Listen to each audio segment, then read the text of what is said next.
அல்லேலூயா. இன்னைக்கு தேவன் உங்களுக்கு கொடுக்க போற தேவனுடைய வார்த்தை என்னுடைய வாழ்க்கையில ரொம்ப முக்கியமானது. ஏன்னா போன மாதம் 8ஆம் தேதி இந்த வார்த்தையை நான் எடுத்து வச்சேன். அந்த 8ஆம் தேதி இந்த எனக்கு ரொம்ப காயங்கள் அன்னைக்கு தான் அந்த வார்த்தையை அன்னைக்கு அங்க கொடுக்க கூடாதுன்னு தேவனுடைய சித்தம். இன்று அந்த வார்த்தையை இங்க கொடுக்கணும்ன்றதும் அவருடைய சித்தம். ஏன் அப்படின்னு எனக்கு புரியல. ஆனா தேவன் ஒரு விஷயத்த பிளான் பண்ணார்னா அது நம்மளால ஒரு இதுவும் மாற்ற முடியாது. அவர் எங்க பேசணும் அப்படின்னு தீர்மானிச்சிருக்காரோ அங்கதான் அந்த வார்த்தையை நம்மளால பேச முடியும். ஸ்தேவானின் பாடுகள். ஏன்னா இப்ப பாடுகள் தான் இந்த காலகட்டம், பாடுகளான நம்ம ஒரு காலகட்டம் தான், இக்கட்டான காலகட்டம் தான். இந்த ஸ்தேவானின் பாடுகளை குறித்து நீங்க பார்க்கும்போது ஒரு ரத்த சாட்சியா மறிச்ச ஒரு தேவனுடைய உண்மையான தேவதாசன்னா அது ஸ்தேவான் தான். அதை நம்ம பார்த்துட்டு எவ்வளவு சீக்கிரம் முடிக்க முடியுமோ நம்ம முடிக்கலாம். வேகமாக நம்ம எடுத்து வாசிக்கலாம். அப்போஸ்தலர் 6ஆம் அதிகாரம் 8ஆம் வசனம். ஸ்தேவான் விசுவாசத்தினாலும் வல்லமையினாலும் நிறைந்தவனாய் ஜனங்களுக்குள்ளே பெரிய அற்புதங்களையும் அடையாளங்களையும் செய்யலாம். இதுல நீங்க ஒரு விஷயத்தை நீங்க நல்லா பார்க்கணும். அற்புத அடையாளங்களினால் விசுவாச வல்லமை அல்ல, விசுவாசத்தினாலும் வல்லமையினாலும் அற்புத அடையாளங்களை செய்தான் அப்படின்றது. அப்போ விசுவாசிக்கணும். தேவனுடைய ஊழியக்காரனா நம்ம இருந்தா, இல்ல தேவனுடைய ஒரு குமாரர்களா இருந்தா, குமாரத்திகளா இருந்தா, விசுவாசத்துல நம்ம உறுதியா இருக்கும் போது அவருடைய வல்லமையில நம்ம என்ன பண்ணுவார், நடத்துவாரு. அவருடைய வல்லமையில நம்ம நடக்கும் போது அற்புத அடையாளங்களை நாம் கண்டிப்பாக காணுவோம். சொன்னாங்க இந்த கழுத்துல ஏதோ ஒரு ப்ராப்ளம், என்ன ப்ராப்ளம் ஆனா இருக்கட்டும், அவருடைய விசுவாசம், அவருடைய வல்லமை, விசுவாசத்தின் வல்லமை நம்மோடு இருக்குமானால் அற்புத அடையாளங்களை தேவனே காண வைப்பார். நம்புகிறவங்க மாத்திரம் கைகளை வருது. அவங்க வாழ்க்கையில மட்டும் இல்ல, மிராக்கலோட வாழ்க்கையிலையும். அவங்க பேர்ல நான் அடிக்கடி சொல்றதுதான் மிராக்கல் என், அவனுக்குள்ள இருக்குது அற்புத அடையாளங்களை பெற்றவன் அர்த்தம். அதை புரிஞ்சுக்கணும். அப்போ ஒன்னே ஒண்ணு, உலகத்தோட ஐக்கியமா இருக்கிறத காட்டிலும் தேவனோட ஐக்கியமா, ஃப்ரெண்ட்ஷிப்ல இருக்கிறத காட்டிலும் அவரோட ஃபெலோஷிப்ப. அப்படி இருந்தனா உன்னோட எக்ஸாமினேஷனோட ரிசல்ட் பாசிட்டிவா வரும். நீ நினைத்து பார்ப்பதை விட தேவன் மேன்மையாக வைப்பார். நாங்க நம்புறோம். நீ நம்புறனா கைகளை உயர்த்தி அல்லேலூயா. அதே மாதிரி அண்ணாவோட வாழ்க்கையிலையும் கண்டிப்பா மாம்சமானவர்கள் எல்லாம் நடக்காதுன்னு சொல்லுவாங்க. ஆவியானவர் அற்புத அடையாளங்களை செய்ய வல்லவராக இருக்கிறார். கண்டிப்பா நடக்கும். அடிமையான வாழ்வு, போன மாதம் நம்ம அதை பத்தி பேசணும். அடிமையான வாழ்வா இருக்கலாம், அடிமையான வாழ்வுலாம் இனி இருக்காது. அற்புத அடையாளங்களை நம்மளோட வாழ்க்கையில செய்ய தேவன் நல்லவராக இருக்கிறார். ஆன்டிக்கும் இருதயத்தில் உள்ள பாரங்களை தேவன் அறிவாரு. என்னோட பிள்ளையோட வாழ்க்கை எப்படியே முடிஞ்சிடுமா? முடியாது. விசுவாசமா இருக்காரு. அவருடைய வல்லமை உங்களோட சிரசுல இருந்து பாதம் வரைக்கும் இருக்குது. அதனால் கவலைப்படாதீங்க. அற்புத அடையாளங்களை அவர் செய்ய வல்லவராக இருக்கிறார். இதுதான் தேவன் இன்று உங்களுக்கு தரக்கூடிய வாக்குதல். இன்னும் கூட நம்ம ஆழமா போய் எவ்வளவு நம்ம முடிக்க முடியுமோ முடிக்கலாம். அதுலயே 1 வாசிங்க. 6ஆம் அதிகாரம். அப்போ பெருக்கம் வேணும்னா என்ன வேணும் அப்படின்னு ஒரு குழப்பம் இருக்கு. சீஷர்கள் ஆண்டவர் கூட இருக்கும் போது குறைவா இருந்தாங்க. அந்நாட்கள் ஆண்டவரை இயேசு என்ன சொல்ற உங்களுக்கு தெரியும். உலகம் முழுவதும் போயிட்டு என்னோட நாமத்தை குறிச்சு என்ன பண்ணுங்க, பிரசங்கம் பண்ணுங்க. அதுக்கப்புறம் சீஷர்கள் பெருகி கொண்டே வந்தார்கள். அப்போ உங்களோட வாழ்க்கையில பெருக்கம் வேணும் அப்படின்னா அதுக்கு முக்கியமா ஒரு விஷயம் வேணும். அது என்ன அப்படின்னு நம்ம பார்க்க போறோம். அந்த 5ஆம் அதிகாரத்துல 42 வாசிங்கள. அதுலயே அப்போஸ்தலர்ல தேவ ஆலயத்திலேயும் வீடுகளிலேயும் இடைவிடாமல் உபதேசம் பண்ணி இயேசுவே கிறிஸ்து என்று பிரசங்கித்தார்கள். இடைவிடாமல் உபவாசத்துல ஜெபம் பண்றதுல நீங்க உறுதியா இருந்தா உங்களோட பெருக்கம் இன்க்ரீஸ் ஆயிட்டே இருக்கும், குறையாது. அவங்க சீஷர்கள் ஆண்டவராகிய இயேசு கிறிஸ்து என்ன சொன்னாரோ அதன்படி அவரை குறிச்சு என்ன பண்ணாங்க, உபதேசம் பண்ணிக்கொண்டே வந்தாங்க. அதனால சீஷர்கள் பெருகி கொண்டே வந்தாங்க. இப்போ வாசிங்க, கீழே வாசிங்க, 6:1. அந்நாட்களிலே சீஷர்கள் பெருகின போது கிரேக்கரானவர்கள் தங்கள் விதவைகள் அன்றாட விசாரணையில் திட்டமாக விசாரிக்கப்படவில்லை என்று எபிரேயருக்கு விரோதமாய் முறுமுறுத்தார்கள். அப்பொழுது 12 சீஷர் கூட்டத்தை வரவழைத்து, நாங்கள் தேவ வசனத்தை போதியாமல் பந்தி விசாரணை செய்வது தகுதி அல்ல. ஆதலால் சகோதரரே, பரிசுத்த ஆவியும் ஞானமும் நிறைந்து நற்சாட்சி பெற்றிருக்கிற 7 பேரை உங்களில் தெரிந்து கொள்ளுங்கள். அவர்களை இந்த வேலைக்காக ஏற்படுத்துவோம். இப்போ 7 பேரை என்ன பண்றாங்க, தேர்ந்தெடுக்கிறாங்க. யாரோட முன்னிலையில நீங்க பாத்தீங்கன்னா, அந்த 12 சீஷர்கள் இருக்காங்க. அவங்களுக்கு முன்னாடி அநேக சீஷர்கள் இருக்காங்க. அவங்க என்ன பண்றாங்க, ஒரு பிளான் போடுறாங்க. எல்லாமே நாங்களே பண்ண முடியாது. இதுல பந்தி விசாரிப்புக்காக 7 பேர் என்ன பண்றாங்க, அவங்க தேர்ந்தெடுக்கிறாங்க. அதுல ஃபர்ஸ்ட் தான் ஸ்தேவான். நம்ம கீழே வந்து நம்ம வந்து வாசிச்சா புரிய வாசிங்க. நாங்களோ ஜெபம் பண்ணுவதிலும் தேவ வசனத்தை போதிக்கிற ஊழியத்திலும் தேவதமா தெரிந்திருப்போம். இல்ல 3 வாசிங்களா, அது ஒண்ணு இருக்கு, 3 வாசிங்க. ஆதலால் சகோதரரே, பரிசுத்த ஆவியும் ஞானமும் நிறைந்து. பரிசுத்த ஆவியும் ஞானமும். அப்போ அற்புத அடையாளங்களை நம்ம பெற்றுக்கொள்ள வேண்டுமானால் பரிசுத்த ஆவி நம்மளுடைய இருதயத்தை ஆளுகை செய்யணும். உலக காரியங்கள் இருதயத்தை ஆளுகை செய்யக்கூடாது. பரிசுத்த ஆவி இருதயத்தை ஆளுகை செய்வாரானால் ஞானம் பெற்றவர்களா இருப்போம். அப்படி இருந்தா ஆண்டவராக இயேசு கிறிஸ்து நம்மை தேர்ந்தெடுக்க வல்லவரா இருக்கிறார். அங்க எவ்வளவு பேர் இருந்திருப்பாங்க, ஆயிரக்கணக்கான பேர், லாக்ஸா இருந்திருப்பாங்க. அதுல 7 பேரை தான் தேர்ந்தெடுத்தாங்க. ஏன்னா அந்த 7 பேரும் பரிபூரணமா இருந்தாங்க. 7 அப்படின்றது பரிபூரணம். 7 அப்படின்றத நீங்க டைரக்டா எடுத்துக்க கூடாது. 7னா பரிபூரணம். பரிபூரணமாய் நாம் இருக்கும்போது பரிசுத்த ஆவியானவர் நம்மளுடைய இருதயத்தில் ஆளுகை செய்வார். அப்படி இருந்தார் அப்படின்னா அவரே ஞானமா இருந்து என்ன செய்யணும் செய்யக்கூடாதுன்னு சொல்லிட்டு நமக்கு போதித்து நம்மை நல்வழியில் வழி நடத்துவார். அப்படி இருந்தாங்க. பரிசுத்த ஆவியை பெற்று ஞானவான்களா இருந்த 7 பேர் என்ன பண்றாங்க, சூஸ் பண்றாங்க. கீழே வாசிங்க. நற்சாட்சி பெற்றிருக்கிற 7 பேரை உங்களில் தெரிந்து கொள்ளுங்கள். அவர்களை இந்த வேலைக்காக ஏற்படுத்தவும். நாங்களோ ஜெபம் பண்ணுவதிலும் தேவ வசனத்தை போதிக்கிற ஊழியத்திலும் இறைவிடாமல் தெரிந்திருக்கும் என்றார்கள். இந்த யோசனை சபையார் எல்லோருக்கும் பிரியமாக இருந்தது. அப்பொழுது விசுவாசமும் பரிசுத்த ஆவியும் நிறைந்தவனாகிய ஸ்தேவானையும் பிலிப்பையும் பிரகோரையும் நிக்கானேரையும் தீமோனையும் பர்மெனாவையும் யூத மார்க்கத் மைந்தவனான அந்தியோக்கியா பட்டணத்தானாகிய நிக்கோலாவையும் தெரிந்து கொண்டு. ஆனால் இதுல 7 பேரை பற்றி அவ்வளவு டீட்டெயிலா இல்ல. ஸ்தேவானை பத்தி ரொம்ப முக்கியமா இருக்கு, பிலிப்பை பத்தி ரொம்ப முக்கியமா இருக்கு. நம்ம இன்னைக்கு பார்க்க போறது ஸ்தேவானை குறித்து தான் நம்ம முக்கியமா பார்க்க போறோம். அவருடைய வாழ்க்கை அநேக பேருக்கு ஒரு எடுத்துக்காட்டாக இருந்தது. நல்லா ஞாபகம் வச்சுங்க. இந்த 7 பேர்ல முழுமையாக 7 பேரை குறித்து டீட்டெயில்டா இல்ல, ஸ்தேவானை குறித்து டீட்டெயில்டா இருக்கு. அதுக்கப்புறமா பிலிப்பை குறித்து நம்ம இன்னைக்கு பார்த்துட்டு முடிக்க போறோம். வாசிங்க, கீழே வாசிங்க. அப்படியே அவர்கள் அப்போஸ்தலருக்கு முன்பாக நிறுத்தினார்கள். இவர்கள் ஜெபம் பண்ணி அவர்கள் மேல் கைகளை வைத்தார்கள்.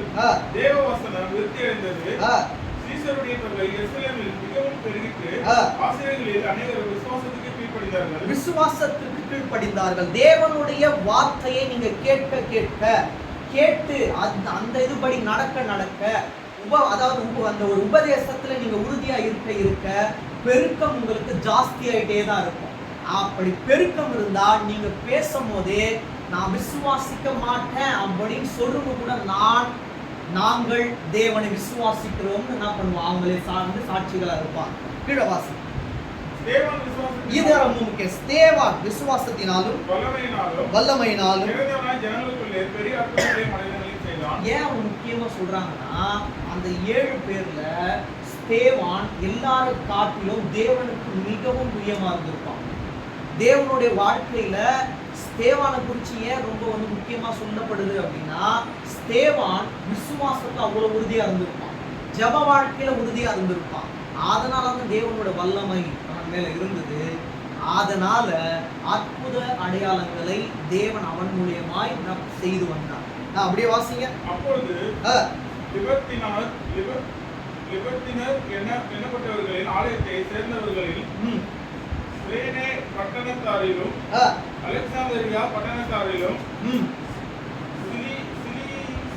சிலிசியா நாட்டாரிலும் ஆசிய தேசத்தாரிலும் சிலர் எழும்பி தேவனுடனே தர்க்கம் பண்ணினார்கள். கண்டிப்பா தேவனுக்கு உண்மையா இருந்தா உங்களுக்கு பிரச்சனைகள் வரும், போராட்டங்கள் வரும். உங்ககிட்ட தான் கேள்வி கேட்பாங்க. தேவனுக்கு நீங்க பிரியமா இருக்க இருக்க இருக்க கண்டிப்பாக உங்களிடம் ஒரு மாதிரி தர்க்கம் பண்ண ஆட்கள் எழும்புவார்கள். ஆனா தேவன் கவலைப்படல. என் மேல இருக்கிறது அசுத்த ஆவி கிடையாது, எனக்குள்ள இருக்கிறது பரிசுத்த ஆவியானவர் நம்பிக்கை இருந்தது. அதனால அவங்க என்ன கேட்டாலும் ரிப்ளை பண்ற அளவுக்கான ஞானத்தை தேவன் கொடுத்திருப்பார். பாருங்க, கீழே வாசிங்க. அவன் பேசின ஞானத்தையும் ஆவியையும் எதிர்த்து நிற்க அவர்களால் கூடாமல் போயிற்று. அவங்க என்ன கேட்டாலும் ஆவியானவரால் ஏவப்பட்டு தான் பேசிக்கொண்டே இருந்தா, அதெல்லாம் என்ன பிளான் பண்ணிட்டாங்க, நீ நியாய பிரமாணத்தை என்ன பண்ணல, நீ கடைபிடிக்கல அப்படி இப்படின்னு சொல்லிட்டு பொய்யான சாட்சியை தான் அவன் மேல போட முடிஞ்சது. அவங்ககிட்ட குற்றம் கண்டுபிடிக்க முடியல. ஏன்னா குற்றம் கண்டுபிடிக்க முடியாது. பரிசுத்த ஆவியானவர் அவனோடு இருக்கிறார். பரிசுத்த ஆவியானவர் அவனோடு இருந்தால் அவன் ஞானமா பேசுவான். என்ன கேள்வி கேட்டாலும் அதற்கான விடையை அவன் சொல்ல மாட்டான். அவனை மறைத்தும் பரிசுத்த ஆவியானவர் ஞானமாய் பேசுவார். கீழே வாசிங்க. அப்போது அவர்கள் மோசேக்கும் தேவனுக்கும் விரோதமாக இப்படிதான் நாம கரெக்டா ஏதாச்சும் பேசணும் வைங்களேன். இப்படிதான் ஆண்டவராகிய இயேசு கிறிஸ்து கூட அப்படிதான் பண்ணாங்க. மோசேயோட நியாய பிரமாணத்தை நீங்க என்ன பண்ண மாட்டிருக்கீங்க, கடைபிடிக்க மாட்டிருக்கீங்க. ஓய்வு நாள்ல அற்புத அடையாளங்கள் செய்யக்கூடாதுன்னு சொல்லிட்டு இருக்கு. ஆனா மோசேயோட நியாய பிரமாணத்தை நீங்க என்ன பண்ணல, கடைபிடிக்கல அப்படின்னு சொல்லும் போது ஆண்டவராகிய இயேசு கிறிஸ்து அவங்களுக்கு சொல்றாரு, அந்த மோசேயோட நியாய பிரமாணமே நான் தான், அந்த அற்புத அடையாளங்களே நான் தான். அந்த ஒரு விஷயம் நான் ஸ்தேவான் கிட்ட இருந்தது. அதனாலதான் அவனையும் அப்படி டைவர்ட் பண்றாங்க. ஆண்டவராகிய இயேசு கிறிஸ்து உங்களோடு இருந்தாங்கன்னா அதாவது அவர்கிட்ட என்ன கேள்விகள் கேட்கிறாங்களோ அதுதான் உங்ககிட்ட கேட்பாங்க. அவர் எப்படி அதை ஹேண்டில் பண்ணாரோ அப்படிதான் நாமும் ஹேண்டில் பண்ணோம். வாசிங்க. தூஷண வார்த்தைகளை பேச கண்டம் என்று சொல்லும்படியாக மனசில் ஏற்படுத்தி ஜனங்களையும் மூப்பரையும் வேதபாதகரையும் எழுப்பிவிட்டு அவன் மேல் பாய்ந்து அவனை பிடித்து ஆலோசனை சங்கத்துக்கு முன்பாக இழுத்து கொண்டு போய் பொய் சாட்சிகளையும் நிறுத்தினார்கள். இவர்கள் இந்த மனுஷன் இந்த பரிசுத்த ஸ்தலத்துக்கு வேத பிரமாணத்துக்கும் விரோதமாக தூஷண வார்த்தைகளை ஓயாமல் பேசுகிறான். எப்படி என்றால் அந்த இயேசு இந்த ஸ்தலத்தை அழித்து போட்டு மோசே நமக்கு கொடுத்த உடைமைகளை மாற்றுவான் என்று இவன் சொல்ல கேட்டோம் என்றார்கள். ஆலோசனை சங்கத்தினர் உட்கார்ந்திருந்த அனைவரும் அவன் மேல் கண்ணோட்டமாக இருந்து அவன் முகம் தேவதூதன் முகம் போல் இருக்க கண்டார்கள். அப்ப நல்லா புரிஞ்சுக்கோங்க, உங்கள் மேல் யாராச்சும் கண்ணோக்கமா இருந்து உங்களை குற்றப்படுத்தணும்னு நினைச்சாங்கன்னா கவலைப்படாதீங்க. உங்களுடைய முகம் தேவனுடைய முகத்தை போல இருக்கும், தேவ தூதர்களை போல இருப்பீங்க. கண்ணோட்டமா தான் இருப்பாங்க. இவன் என்ன பண்றான், இவன் எப்படியாச்சும் பழுப்பிடணும், ஆபீஸ்ல கூட உங்களை எப்படியாச்சும் கீழே இருக்கணும்னு தான் பார்ப்பாங்க. அந்த ஆண்டவராகிய இயேசு கிறிஸ்து உங்களோடு இருப்பார். ஆனால் தேவ தூதரை போல நம்முடைய முகத்தை மாற்றுவாங்க. இதுல பாத்தீங்கன்னா 14 வாசிங்க. 7:14. ஆமா ஆமா, இல்ல 6. எப்படி என்றால் அந்த இயேசு இந்த ஸ்தலத்தை அழித்து போட்டு மோசே நமக்கு கொடுத்த உடைமைகளை ஏமாற்றுவான் என்று இவன் சொல்ல கேட்டோம் என்றார்கள். அப்ப நல்லா புரிஞ்சுக்கோங்க, ஆண்டவராகிய இயேசு கிறிஸ்து கிட்ட என்ன கேள்வி கேட்டாங்க, அதுல ஒரு ரிப்ளை கொடுத்தாரு பாத்தீங்களா? அததான் இங்க வேற மாதிரி இருக்கு. மோசேவோட நியாயப்பிரமாணத்தினால் அல்ல, ஆண்டவராகிய இயேசு கிறிஸ்து எப்போ வந்தாரோ அவரை கடைபிடிக்க வேண்டியதுதான் நம்மளோட கடமைன்ற. நியாயப்பிரமாணத்தை நீ கடைபிடிக்க வேண்டிய அவசியம் இல்லை. ஏன்னா இயேசுவை நீங்க கடைபிடித்து வாழ்ந்தீங்கன்னா நியாய பிரமாணத்தை கடைபிடிக்க வேண்டிய அவசியமே இல்லை. ஏன்னா இயேசுதான் அந்த நியாய பிரமாணம் அப்படின்னு. சரி, இன்னொன்று கூட நம்ம இடத்துல வாசிக்கலாம். அப்போஸ்தலர் 7ஆம் அதிகாரம் இதுல 48 வாசிங்களேன். ஆகிலும் உன்னதமானவர் கைகளினால் செய்யப்பட்ட ஆலயங்களில் இதுல நீங்க பாத்தீங்கன்னா இதுல 7ஆம் அதிகாரத்துல 1ல இருந்து 47 வரைக்கும் ஆபிரகாம்ல இருந்து சாலமோன் வரைக்கும் அவங்க எப்படி வந்தாங்கன்னு சொல்லிட்டு ஸ்தேவான் அழகா காட்டியிருப்பாரு. அதெல்லாம் படிச்சோம்னு வைங்களேன், கண்டிப்பா 8 மணி ஆயிடும். ஒன்று நம்ம படிச்சோம். 1 இருந்து 47 வரைக்கும் ஒரு வசனத்தையும் உங்களுக்கு நான் இப்போ டீகோடிங் பண்ணோம்னா கண்டிப்பா 8 மணி ஆகும்.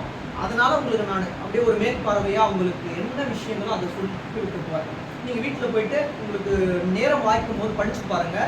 அப்போஸ்தலர் 7ஆம் அதிகாரத்துல 1 இருந்து 47 வரைக்கும் படிச்சு பார்த்தீங்கன்னா, ஆபிரகாம்ல இருந்து சாலமோன் வரைக்கும் ஆண்டவராகிய இயேசு கிறிஸ்து எப்படி அவங்களை நடத்தி கொண்டு வந்தார்னு சொல்லிட்டு அற்புதமா என்ன பண்ணியிருப்பாரு, ஸ்தேவான் விளக்கம் கொடுத்திருப்பாரு.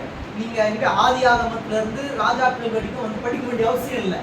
இது 7ஆம் அதிகாரத்துல 1 இருந்து 47 வரைக்கும் படிச்சீங்கன்னா கிளிம்ஸ்னு வாங்க பாத்தீங்களா, அந்த 2 மணி நேரத்தை 2 2 இருந்து 3 நிமிஷத்துக்குள்ள சொல்லுவாங்கல்ல, அந்த மாதிரி சொல்லியிருப்பாரு. ஆபிரகாம்ல இருந்து சாலமோன் வரைக்கும் நடத்தி கொண்டு வந்தவர் என்னையும் நடத்துவார்ன்றதுதான் அதோடைய உள்ள அர்த்தமா இருக்கும். இப்ப நீங்க 47 வாசிங்கள. சாலமோனோ அவருக்கு ஆலயத்தை கட்டினான். அப்ப உங்களுக்கு இது எல்லாமே தெரியும். தாவீது மூலியமா கட்ட மாட்டேன், சாலமோன் மூலியமா கட்டுவேன்றது ஆண்டவராகிய இயேசு கிறிஸ்து வாக்குத்தத்தம் கொடுத்தது. அங்க கையினால் கட்டப்பட்ட ஆலயத்தை குறிக்கிறது. இதுல ஸ்தேவன் என்ன சொல்ல வர்றாருன்னா, கையினால கட்டப்படுவது மாத்திரம் அல்ல அது ஆலயம், நாமே ஆலயம், தேவன் நம்மோடு இருந்தால் அதுவும் ஆலயம், தேவனே ஆலயம் அப்படின்றார். வாசிங்க 48 வாசிங்க. ஆதியிலும் உன்னதமானவர் கைகளினால் செய்யப்பட்ட ஆலயங்களில் வாசமாயினார். வானம் எனக்கு சிங்காசனமும் பூமி எனக்கு பாதுகாப்புமாய் இருக்கிறது. எனக்காக நீங்கள் எப்படிப்பட்ட வீட்டை கட்டுவீர்கள்? நான் தங்கி இருக்கத்தக்க ஸ்தலம் எது? அவர் அவ்வளவு பெரிய ஆண்டவர். நான் தங்கி இருக்கும் ஸ்தலம் எதுன்னு கேட்கிறார். உங்களுடைய இருதயம் தான் அப்படின்றதுதான் மறைமுகமான அர்த்தம். கைகளினால் கட்டப்பட்ட ஆலயத்துல அவர் வாசம் பண்ணுறதில்ல. நம்ம வரோம் பார்த்தீங்களா, அந்த ஆலயத்துக்குள்ள வரோம் இல்லை, அப்பதான் அவர் வருவார். ஏன்னா இருதயங்கள்ல வாசமா இருக்கிறார். ஏன்னா பரிசுத்த ஆவியினால நம்ம நிரப்பப்பட்டிருக்கோம், ஞானஸ்தானம் பெறப்பட்டு இருக்கும், அவரோட ஆளுகைக்குள்ள இருக்கும், அந்த ஞானத்துல இருக்கும். அப்படின்னும் போது நம்மளுடைய இருதயத்துல தான் என்ன பண்ணுவார், அவர் ஆலயமா தங்கி இருப்பார். அப்படி இருக்கும் போது வெறும் கைகளினால கட்டப்பட்ட ஆலயத்துல இருப்பாரா? இருக்க மாட்டார். அவர் தங்கக்கூடிய ஒரே ஆலயம் நம்மளுடைய இருதயம் மட்டும்தான் அப்படின்றார். அப்படி கீழே வாசிங்க. இவைகள் எல்லாவற்றையும் என்னுடைய கரம் உண்டாக்கவில்லையா என்று கர்த்தர் உரைக்கிறார் என்று தீர்க்கதரிசி சொல்லி இருக்கிறானே. மனதா கருத்துள்ளவர்களே, இதயத்திலும் செவிகளிலும் இதுதான் ரொம்ப முக்கியம். இததான் என்ன பண்றாரு நம்மளுக்கு இவரு சொல்லும் போது சொல்றாரு, நம்ம பவுல் சொல்லும் போது சொல்றாரு. இதுக்கப்புறமா தான் பவுலோட வாழ்க்கையில அவர் சவுத்தரா இருந்து கிறிஸ்தவர்களை ரொம்ப கஷ்டப்படுத்துறாரு. அப்புறம் ஆண்டவராகிய இயேசு கிறிஸ்துவால அவர் தான் முன்குறிக்கப்பட்டு பவுலாக மாற்றப்பட்டு இதான் பிரசங்கம் பண்றாரு. என்ன சொல்றாரு அப்படின்னா, வெறும் மாம்சத்துல விருத்த சேதனம் பண்ணப்படுவது அல்ல, இருதயத்தை விருத்த சேதனம் பண்ணணும், செவிய விருத்த சேதனம் பண்ணணும்ன்றார். அப்ப செவிய தீமையான காரியத்துக்கு சாய்க்காதீங்க, கேட்காதீங்க. கேட்கணும்னா என்னோட வார்த்தையை கேளுங்க. இருதயத்துல சுத்தமா இருங்க. இருதயத்தை நீங்க என்ன பண்ணணும், விருத்த சேதனம் பண்ணணும் அப்படின்றது ஸ்தேவானோட வார்த்தை. இதான் என்ன பண்றாரு பவுல், நம்மளுக்கு டீட்டெயில்டா முழுமையா என்ன பண்ணுவாரு. இதுக்கப்புறமா நம்மளுக்கு என்ன பண்ண போறாரு, அவர் சொல்ல போறாரு பவுல். அவங்களோட காலகட்டத்துல ஸ்தேவான் இறந்ததுக்கு அப்புறமா தான் பவுலுடைய ஒரு வாழ்க்கையில ஒரு முன்னேற்றம் வருது. அதுக்கப்புறமா தான் அவர் எல்லாத்தையும் குறித்து விளக்கங்களா எழுதுறாரு. அதனாலதான் அவர் ஒரு கிளியரா சொல்றாரு. யார் சொல்றது? பவுல் சொல்றாரு, நான் மனுஷங்க கிட்ட கேட்டு நான் தெரிஞ்சுக்கல, ஆண்டவராக இயேசு கிறிஸ்துவே அனைத்து காரியங்களையும் எனக்கு வெளிப்படுத்தினார் அவர் சொல்றாரு பவுல். அவர் ஃபாலோ பண்ணதெல்லாம் நீங்க மறைமுகம் பார்த்தா ஸ்தேவானுடைய அவருடைய பாதப்படியை தான் ஃபாலோ பண்ணியிருப்பேன். ஸ்தேவான் ஆண்டவராக இயேசு கிறிஸ்துவை ஃபாலோ பண்ணார். அதை தான் பவுல் என்ன பண்ணியிருப்பார், ஃபாலோ பண்ண. மறுபடியும் அந்த வாசிங்க. இவைகள் எல்லாவற்றையும் என்னுடைய கரம் உண்டாக்கவில்லையா என்று கர்த்தர் உரைக்கிறார் என்று தீர்க்கதரிசி சொல்லி இருக்கிறானே.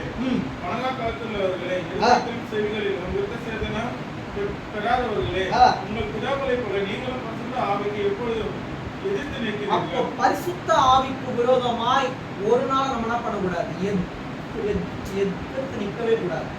பரிசுத்த ஆவியானவர் உங்களுடைய இருதயத்துல என்ன சொல்றாரோ அதன்படி நீங்க செய்து வாழ்ந்தீங்கன்னா கண்டிப்பாக உங்களோட வாழ்க்கையில அற்புத அடையாளங்களை தேவன் செய்ய வல்லவராக இருக்கிறார். நம்புகிற மாத்திர கையில வாசிங்க.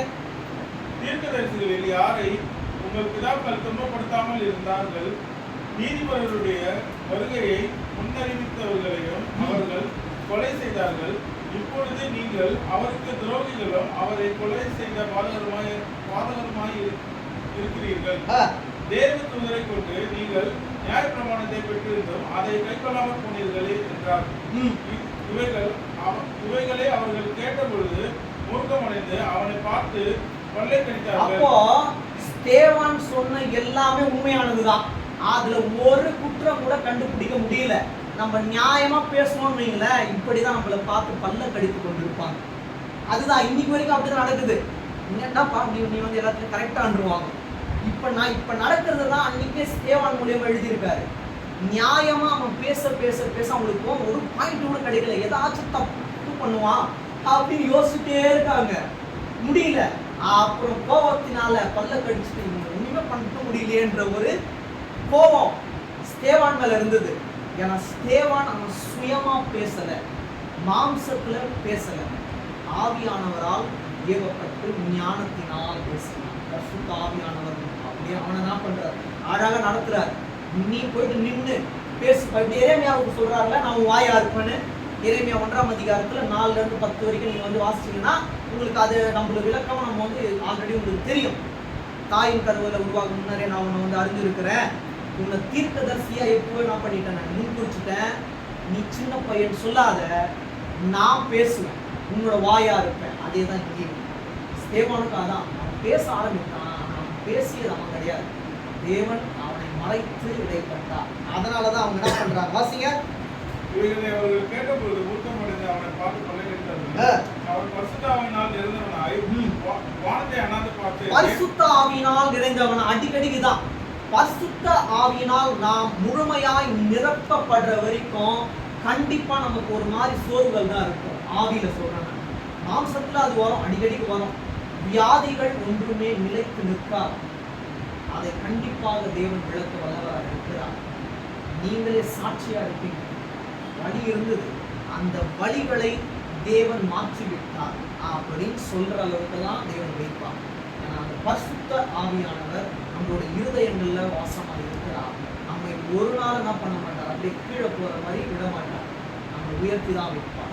யார் யார் நம்ம வந்துட்டு ஒரு மாதிரி இழிவா நினைக்கிறாங்களோ அவங்க முன்னாடி தான் நம்ம உயர்த்தி வைப்பார். அது இப்ப மட்டும் இல்ல, காலகாலம் நடந்து கொண்டே வருகிறது, இனிமேலும் நடக்கும் நடக்கும் சொல்றவங்க மாத்திரம் கைகளை உயர்த்தலாம். வாசிங்க, அப்படியே வாசிங்க.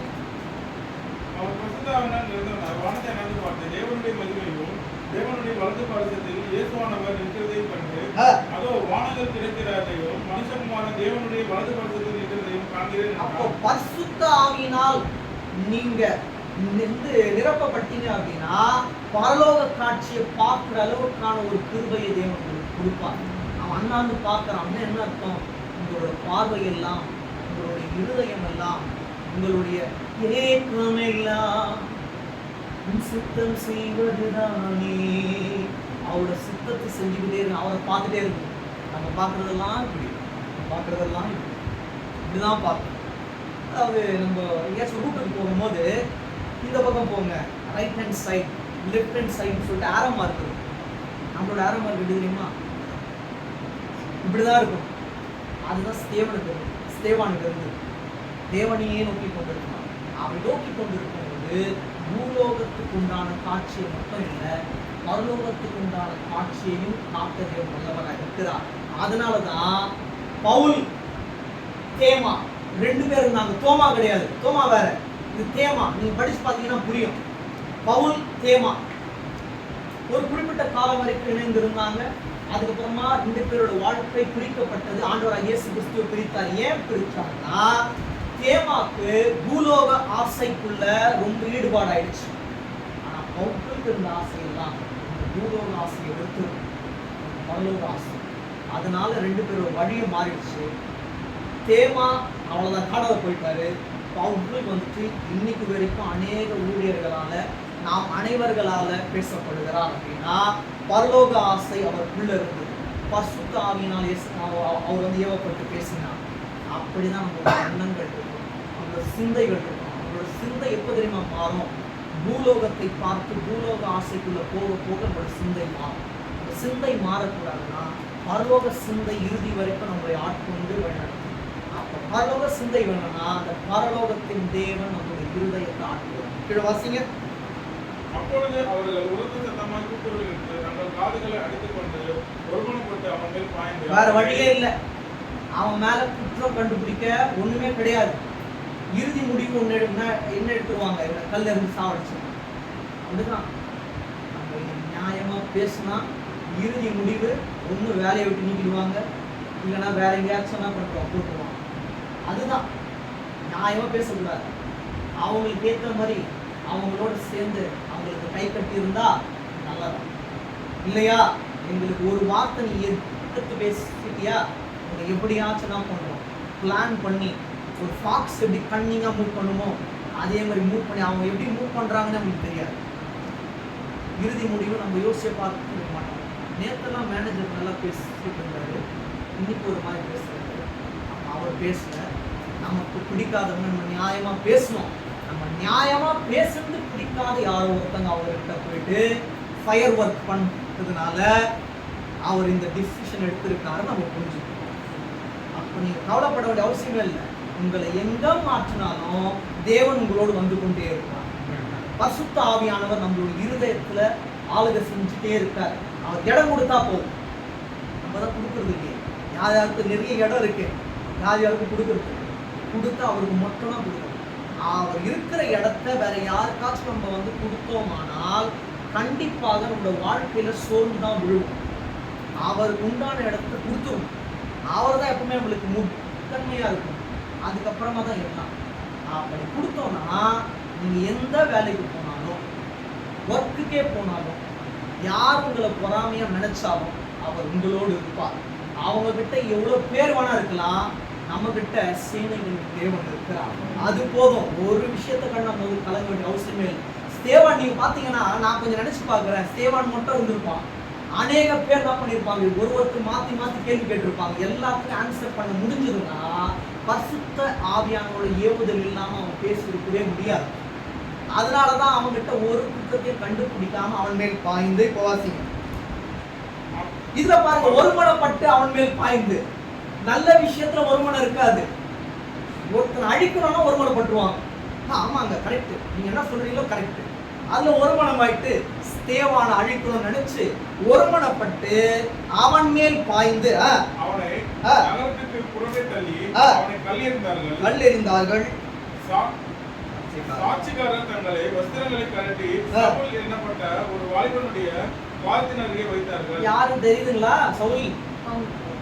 இதுதான் இவர் மரணம் அடைஞ்சதுனாலதான் இந்த சவுல் ஸ்தேவான் எப்படி பண்ணாரோ அந்த ஊழியத்தை மேன்மையா பவுலா செஞ்சார்.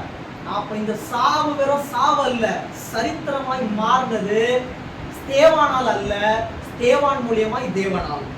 அதனாலதான் பவுலை கொண்டு நீங்க வந்து படிச்சு பாத்தீங்கன்னா மற்ற இவங்கெல்லாம் நீங்க வந்து சொல்றத ஓரளவு புரிஞ்சுக்கலாம். பவுல் வந்துட்டு எழுதுறத புரிஞ்சுக்க முடியாது, அவ்வளவு ஆழமா இருக்கும். ஸ்தேவானுடைய மரணம் தான் பவுல் வந்துட்டு மேன்மையாக காரணமாக இருந்தது. இதுதான் இன்ட்ரோடக்ஷன். இந்த ஒரு பவுலோட இன்ட்ரோடக்ஷனே இங்கதான். நம்ம இந்த ஒரு முன்னுரைன்னு வாங்கல, அதுதான் இங்க. அவளோட முன்னுரை வந்துட்டு ஒரு மாதிரி இருந்தது. ஸ்தேவான இது பண்ணி அப்புறம் வந்துட்டு கிறிஸ்தவர்கள் துன்புறுத்துற மாதிரி இருக்கலாம். இறுதி முடிவு பவுலால அநேக பேர் சாட்சி பெற்று தேவனுக்கு உள்ள வந்தாங்க. அதுதான் முடிவு. இப்போ வாசிங்க. அப்பொழுது கர்த்தராகிய இயேசுவே ஆவியை ஏற்றுக்கொள்ளும் என்று ஸ்தேவான் தொழுது கொள்ளுகையில் அவனை கல்லெறிந்தார்கள். அப்ப நல்லா புரிஞ்சுக்கோங்க, ஸ்தேவான் முட்டி போட்டு அப்பா இவங்க கிட்ட இருந்து எனக்கு காப்பாத்துங்க அப்படின்னு கேட்டு இருந்தா காப்பாத்தி இருப்பாரு. ஆனா ஸ்தேவானுக்கு ஒரு உறுதி இருந்தது, நான் இறந்தால்தான் ஒரு ரட்சிப்பு உண்டாகும்னா என்னை கல்லெறிஞ்சு சாவடிக்கும். இது தேவனுக்கு மட்டுமே இருக்கும். ரத்த சாட்சியாய் நான் மறிக்க தயார் என்ற எண்ணம் இருந்திருக்கும். நான் நினைக்கிறேன் அவங்க கேள்வி கேட்கறதுக்கு முன்னாடியே எனக்கு இறுதி முடிவு ரத்த சாட்சி தான் அவனுக்கு தெரிஞ்சிருக்கும். அதனாலதான் எல்லாத்துக்கும் தயாரா இருந்தான். அவங்க எல்லாமே பாய்ந்து வரும்போது கூட அவன் ஒரு மாதிரி முறுமுறுத்தான், அவங்களை எதிர்த்து பேசினான், எதுவுமே இல்லை. கல் எறிந்து அவனை சாவடிக்கிற வரைக்கும் தேவனை தான் தொழுது. அது மாதிரி அந்த இது மறுபடியும் வாசிங்களேன், ரொம்ப அருமையா இருக்கும். 59 வாசிங்க. அப்பொழுது கர்த்தராகிய இயேசுவே, என் ஆவியை ஏற்றுக்கொள்ளும் என்று ஸ்தேவான் தொழுது கொள்ளையில். இறுதி முடிவுல கூட என்னோட ஆவியை ஏற்றுக்கொள்ளுங்கப்பா. நம்மளோட ஆவி இறுதியா இருக்கும் போது கூட அவருக்கு தான் சொந்தமாகும், வேற யாருக்கும் சொந்தமாக கூடாது. அவங்களோட ஆவி, ஆத்மா, சரீரம் இது யாருக்கு சொந்தம்? ஆண்டவராக இயேசு கிறிஸ்துவுக்கே சொந்தம். அந்த எண்ணம் ஸ்தேவானுக்கு இருந்ததுனால தான் இறுதி முடிவு, அவ்வளோதான், இறந்துருவேன்ற வரைக்கும் ஆயிடுச்சு. அவனை கல்லெறிஞ்சுனா, நம்ம ஒரு பிக்சர்ல பார்த்து நம்ம வந்து பார்த்தோம் வைங்களேன், கல் அப்படியே அவன் மேலே வர மாதிரிலாம் இருக்கும். அது சும்மா நம்ம எப்படி வேணா கிரியேட் பண்ணலாம். இப்போ ஏஐல போட்டோம் வைங்களேன், எப்படி வேணா கிரியேட் பண்ணி கொடுத்துரும். ஆனால் நான் நினைக்கிறேன் அநேக பேர் தான் அவன் கல் அடிச்சு என்ன பண்ணியிருப்பாங்க. அப்போ இப்போ இருந்த மாதிரிலாம் கல் இல்லை, ரொம்ப ஸ்ட்ராங். அப்போ அவ்வளோ அடி, அவ்வளோ வலிகள் பட்டு அவர் ரத்த சாட்சியாக மறிச்சதுனால தான் இன்று அநேக ஜனங்கள் தேவனை நம்பி அவருக்குள் இன்னும் ரட்சிக்கப்பட்டு கொண்டிருக்கிறார்கள். அதுதான் ரத்த சாட்சி. புரியுதுங்களா? இப்போ வாசிங்க. அவனும் முழங்கால் படிட்டு, ஆண்டவரே, இவர்கள் மேல் இந்த பாவத்தை சுமத்தாதீரும் என்று மிகுந்த சத்தமிட்டு. இது எப்படின்னா, ஆண்டவராகிய இயேசு கிறிஸ்துவோட இந்த 7 வார்த்தையில முக்கியமான வார்த்தை, இவர்கள் செய்வது என்னது என்று அறியாது இருக்கிறாங்க, இவர்களை மன்னியும் அப்படின்னு கேட்பார்ல, அதை குறிக்கிறது தான் இது. அப்ப என்ன சொல்றாருன்னா, சுயமா நான் எதுவும் பேச மாட்டேன். அந்த மரணமான தருவாயில கூட ஆண்டவராகிய இயேசு கிறிஸ்து எனக்கு என்ன கற்றுக் கொடுத்தாரோ அதை தான் நான் பேசுவேன். நான் மாம்சத்தில் அல்ல, என்னை தேர்ந்தெடுத்தாங்க, 7 பேரா தேர்ந்தெடுத்தாங்க. அந்த ஆண்டவராகிய இயேசு கிறிஸ்து பரிபூர்ணமா எனக்குள்ள இருந்தா, நான் பரிசுத்த ஆவியினால் நிரப்பப்பட்டேன், விசுவாசத்துல உறுதியா இருந்தேன். தேவன் எனக்கு வல்லமை என்ன பண்றார், கொடுத்தார். அந்த வல்லமையை நடத்தினார். அவர் நடத்திட்டு சும்மா விடல, அற்புத அடையாளங்களை செய்ய வைக்கும் ஒரு கருவியாக என்னை வச்சார். அப்ப அப்படி இருக்கும் போது நான் வாழும் போது அவருக்காக வாழ்ந்தேன், சாகும் போதும் அவருக்காக தான் சாவேன். அப்படி இருக்கும் போது கூட யாரையும் ஒரு மாதிரி என்னை சாவடிக்கிற மாதிரி இருந்தாங்க, அவங்க நீங்க பார்த்துக்கங்க, நீங்க பழி வாங்குங்கன்னு அவர் சொல்லி இருக்கலாம். ஆனா அவர் என்ன சொல்றார், இவர்களை மன்னியும் எப்படி ஆண்டவராகிய இயேசு கிறிஸ்து சொன்னார் அதே தான் சொல்றார். வாசிங்க. அவனும் முழங்கால் படிட்டு, அந்த ஒரு நேரத்துல யாராச்சும் முழங்கால் படிக்க முடியுமா? நம்ம ரெடியா கல் ஓட தான் பார்ப்போம். சும்மா ஒரு கல் எடுத்தாலே நம்ம ஓட தான் பார்ப்போம். மாம்ச சிந்தையில அப்படிதான் இருப்போம். அவர் முட்டி போட்டு எவ்வளவு கல்ல வேணா அடிங்க, எனக்கு ரத்தம் வந்து நான் வந்து மரண படுக்கை ஆனாலும் அவரை முட்டி போட்டு நான் சாஞ்சன்னா இருக்கும். அதுதான் சாட்சி. வரைக்கும் ஸ்தேவானோட அந்த சாட்சி அப்படிதான் இருக்கு. ஸ்தேவானோட சாட்சியை குறித்து சொல்லணும் அப்படின்னா சொல்லிக்கொண்டே போகலாம். முக்கியமா என்ன உங்களுக்கு சொல்லணுமோ அதுதான் உங்களுக்கு சொல்றேன். அவ்வளோ எனக்கு ரொம்ப காயங்களா இருக்கும். தேவனுடைய நாமத்தை அறிஞ்சவங்க, பரிசுத்த ஆவியானவரோட இடைப்படுறவங்க அதை படிக்கும்போது கண்ணீர் தான் வரும். அங்கே நினைச்சு பார்த்தேன், ஸ்தேவானோட பாடுகளை குறித்து நீ படிச்சா மட்டும் போதாதுப்பா, அந்த அனுபவத்துக்குள்ள போகணும்னு இந்த காயத்தை கூட எனக்கு கொடுத்தாரு. அப்போதான் எனக்கு புரிய வந்தது, ரத்தம் சிந்தப்படுதல் இல்லாம அவ்வளோதான். அது எனக்கு அப்பதான் புரிஞ்சுது. நீங்க கிட்டத்தட்ட பாத்தீங்கன்னா ரத்தம் வந்துட்டு ஒரு பாட்டில் குடிக்கிற அளவுக்கு இருந்தது, ஃபுல்லா கீழே வரைக்கும். எனக்கு அப்பதான் புரிஞ்சுது, ஸ்தேவானோட பாடுகளை குறித்து நான் பேச போறேன்னா அதற்கு முன்பதாகவே நான் வந்துட்டு தயாரா இருக்கணும். ஏதோ மாம்சத்துல போயிட்டு பேசக்கூடாது, அறிவு இல்லாம பேசக்கூடாது, ஞானத்துல பேசணும்னு சொல்லிட்டு தான் எனக்கு அந்த காயத்தை கொடுத்தாரு. எனக்கு அப்புறமா தான் புரிஞ்சுது, அங்க இல்ல இங்க பேசணும். இப்போ வழியோடு இருக்காங்க, தேவன் அந்த வழிகளை மாற்ற வல்லவராக. அப்படியே இல்லையே, அவன் மறிச்சான், அதுக்கப்புறம் அப்படியே செய்யறது எல்லாமே நார்மல் ஆயிடுச்சா? இல்ல, அதுக்கப்புறமா தான் இந்த ஒரு ரட்சிப்புன்ற விஷயமே இன்னும் பெருக ஆரம்பிச்சு. தேவான் மறுபடியும் அந்த வாசிங்க. அவனும் முழங்கால் படிட்டு, ஆண்டவரே, இவர்கள் மேல் இந்த பாவத்தை சுமத்தாதீரும் என்று மிகுந்த சத்தமிட்டு சொன்னான். சும்மா கிடையாது, மிகுந்த சத்தமாய். ரத்தம்லாம் போனதுக்கு அப்புறம் உங்களால வாய்ஸே வராது. மிகுந்த சத்தமாய்னா மாம்சத்திலேயே அவன் இருந்திருந்தா சத்தம் குறைக்கப்பட்டிருக்கும். அவன் ஆவியில இருந்தான். ஆவியில இருக்கும் போது உங்களோட சத்தம் வெண்கலத்தை போல இருக்கும், ஸ்ட்ராங்கா இருக்கும், எக்காலத்தை போல இருக்கும், உறுதியா இருக்கும். அப்படிதான் இருக்கணும்ன்றதுதான் நம்ம அவருக்கு வந்து எடுத்துக்காட்டா என்ன பண்றாங்க சொல்றாங்க. நல்லா புரிஞ்சுக்குவோம். விசுவாசத்துல நீங்க உறுதியா இருக்க அவருடைய வல்லமை உங்களுடைய சிரசின் மேல் தங்கும். அப்படி தங்கும் போது அற்புத அடையாளங்களை தேவன் உங்களோட வாழ்க்கையில, எங்களோட வாழ்க்கையில, நம்மளோட வாழ்க்கையில செய்ய வல்லவராய் இருக்கிறார். இதை நம்புகிற மாத்த கைகளை உயர்த்து. சரி, இதுல ஒரு முக்கியமான விஷயம். ஸ்தேவான் என்ன ஆயிட்டாரு? தேவனுக்குள்ள ஒரு ரத்த சாட்சியமா மரிச்சார். என்னதான் அவர் இவங்களை மன்னியும் அப்படின்னு கேட்டிருந்தா கூட தேவன் என்ன பண்றாருன்னு பாருங்க. 8:1 வாசிங்க. 8ஆம் அதிகாரம் 1ஆம் வசனம். அவனை கொலை செய்வதற்கு சவுல் சம்மதித்திருந்தான். அக்காலத்திலே எருசலேமில் உள்ள சபைக்கு மிகுந்த துன்பம் உண்டாயிற்று. அப்போஸ்தலர் தவிர மற்ற யாவரும் யூதேயா சமாரியா தேசங்களில் சிதறப்பட்டு போனார்கள். தேவ பக்தியுள்ள மனுஷர் ஸ்தேவானை எடுத்து அடக்கம் பண்ணி அவனுக்காக மிகவும் துக்கம் கொண்டாடினார்கள்.